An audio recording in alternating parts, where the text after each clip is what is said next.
ce système semi-autoritaire qui se met en place déjà sous Sadat et sous Moubarak, mais qui va vraiment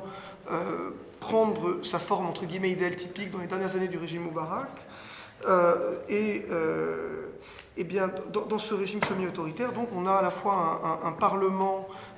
qui accueille en son sein une opposition qui représente à peu près 20% des sièges, et donc avec des élections qui sont plus ou moins truquées, mais qui permettent quand même un accès de l'opposition établie au Parlement, et donc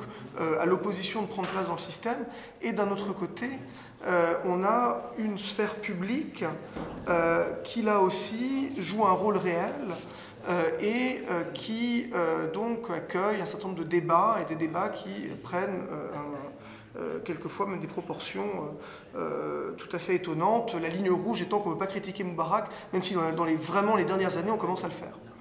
Et en fait ce système, c'est celui qui va permettre en particulier ces mouvements de protestataires Tigagia de se développer. C'est ce qui va donner donc la possibilité à des mouvements comme Kifaya, mais qui se construisent à l'écart du système, mais qui profitent de l'espace de liberté qui s'est créé pour se constituer. Et en même temps, ce système, il va entrer en contradiction avec la logique du parti unique et la logique du PND, et on va retrouver un petit peu ce qu'on a dit pour le RCD ici en Tunisie. C'est-à-dire que le PND, en fait, dans les dernières années, se construit de plus en plus comme un parti attrape-tout, un peu comme le RCD,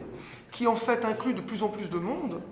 qui grossit un peu comme la grenouille, et qui finalement va se retrouver pris à son propre jeu, puisque en 2010, en fait, on a une contradiction entre la logique du régime semi-autoritaire et la logique du parti unique, puisque le PND a aspiré tellement de monde que dans les élections de 2010, on a des compétitions entre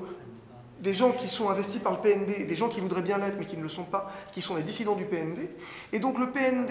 a tellement de gens à satisfaire qui n'arrivent plus à avoir de sièges à distribuer à l'opposition.